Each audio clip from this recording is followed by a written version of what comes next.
बिल्कुल वीरू, एक्चुअली ये ना अब मार्केट के लिए अगले 15 से 20 मिनट में एक बड़ा लिटमस टेस्ट है। उसमें आप टेक महिंद्रा का चार्ट पर ध्यान रखें और एक बार जरा निफ्टी आईटी वापस इंट्राडे लेकर आइए, निफ्टी आईटी, क्योंकि एक बार मार्केट कोशिश करेगा वो 20 डे एक्सपोनेंशियल मूविंग एवरेज बचाने की। ये देखिए निफ्टी आईटी 300 पॉइंट नीचे था कुछ समय पहले, अब 200 रह गया है, ठीक है ना। ये लोअर लेवल से करीब करीब 100 पॉइंट घुमा है ये निफ्टी आईटी।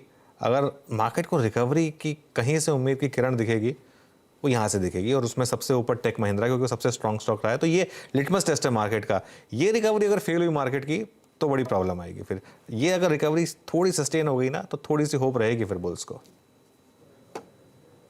जैम ये 20 डे में याद रखिएगा 13 जनवरी 2023 से लेकर, मतलब बजट से भी लगभग 15-17 दिन पहले से ही अभी तक जो यानुज बात कह रहे हैं ना कि क्यों 20 डे की इंपॉर्टेंस है, इसका कोलैप्स या फिर इसका सस्टेन करना क्यों महत्वपूर्ण है, इस पूरे लेग में जिसमें हमने अपने इस प्रीवियस स्विंग हाई को 2 दिसंबर की क्रॉस किया, 20 डे में कभी भी क्लोजिंग बेसिस पर आप देखें सरेंडर नहीं किया है।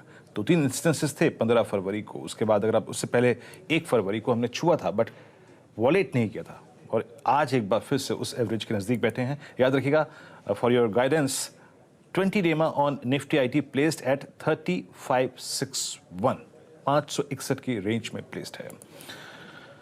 अच्छा, कुछ काउंटर्स को और ट्रैक कर लेते हैं जो अच्छा, या फिर अगर आप देखें खराब अच्छा कर रहे हैं। आई मीन टाटा कंज्यूमर एक सुबह अच्छा स्विंग देके हल्का सा बैकफुट पे आया, लेकिन टाटा कंज्यूमर ने exactly dot that 20 day exponential average उसको टेस्ट किया, वहां से अगर आप देखें बैकफुट पे आया है। मैं 20 डे में एक बहुत महत्वपूर्ण एवरेज होता है, और याद रखिएगा 22 दिसंबर से लेकर अब तक 1 2 3 4 इट्स 5th टाइम ये सुबह सुबह का हाइट लगा है, वो exactly 20 day exponential moving average है।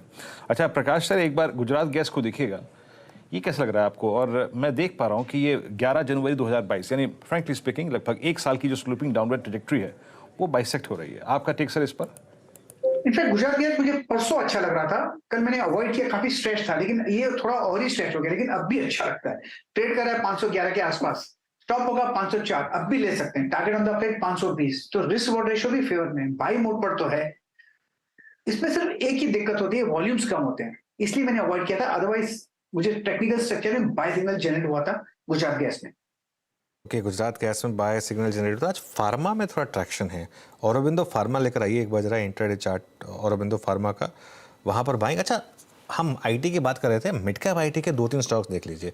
फॉर एग्जांपल पहले लेकर आइए एलटीआई माइंडट्री। एलटीआई माइंडट्री अभी भी रेड में है लेकिन डे हाई पर। और उसके अलावा फर्स्ट सोर्स ग्रीन में आया है अभी अभी। फर्स्ट सोर्स का इंट्राडे चार्ट देखिए, ये देखिए ये स्टॉक अब ग्रीन में आ रहा है यहाँ पर। यहाँ पर थोड़ी बाइंग शुरू हुई है। बिरला सॉफ्ट ऑलमोस्ट ग्रीन में। तो कुछ स्टॉक्स हैं आईटी में जो अब एटलीस्ट लोअर लेवल से थोड़ी सी रिकवरी दिखा रहे हैं। इंटेलेक्ट डिज़ाइन आएगा आपकी स्क्रीन पर, वो अब इस समय ग्रीन में आने की कोशिश कर रहा है। लेकिन एक बार जरा चार्ट वापस लेकर आइए अदानी एंटरप्राइजेस का, और करीब करीब 7% नीचे अब अदानी एंटरप्राइजेस का स्टॉक का, और ये थोड़ा सा वापस दिक्कत कर रहा है मार्केट के लिए। वीरू, क्लोज याद है आपको उस दिन जब हम बात कर रहे थे कि उसका जो क्लोजिंग लो था, क्योंकि इंटरडे लो चले ठीक है कुछ भी हो सकता है, वो 990 तक भी गया था, लेकिन मेरे ख्याल से उस दिन उसका क्लोजिंग शायद 1565 था। उसके बाद मेरे ख्याल से पहली बार अब हम उस लेवल के नीचे जा रहे हैं, 1565 वाला जो वो लेवल था उसके शायद 1465 इस समय। बिल्कुल। हाँ,